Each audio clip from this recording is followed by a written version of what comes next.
PT Transkutaraja saat ini terus melakukan inovasi dan peningkatan pelayanan kepada pengguna, dan salah satunya inovasi yang sedang dikembangkan untuk peningkatan kualitas pelayanan Transkutaraja, yaitu dengan mengembangkan teknologi mobile NVR atau Network Video Recorder. UPTD Transkutaraja saat ini terus melakukan inovasi dan peningkatan pelayanan kepada penggunanya.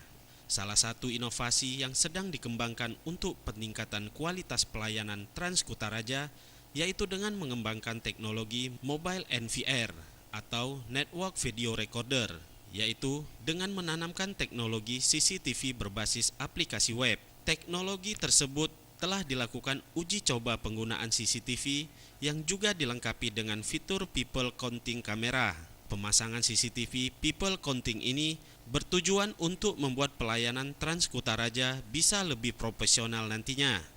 Sehingga dari kamera tersebut akan didapati data faktor muat penumpang yang real time dan bisa memantau perilaku pengemudi pada saat mengendarai bus Transkutaraja, serta dapat memantau kondisi penumpang di dalam angkutan massal itu sendiri.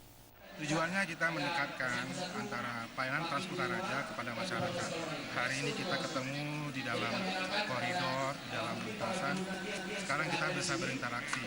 Keluhan masyarakat bisa langsung ketemu dengan pengelolanya, pengurus, pengemudi dan awak kendaraan.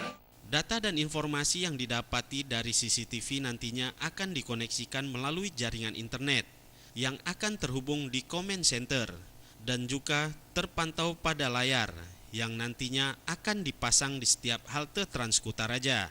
Untuk uji coba saat ini masih diberlakukan pada 3 unit bus Transkutaraja pada koridor 1 rute Darussalam Pusat Kota yang telah diaplikasikan mobile NVR dengan memiliki 3 kamera CCTV di dalam bus Transkutaraja dan 1 kamera CCTV ditempatkan pada halte Transkutaraja. Tim Liputan ACTV.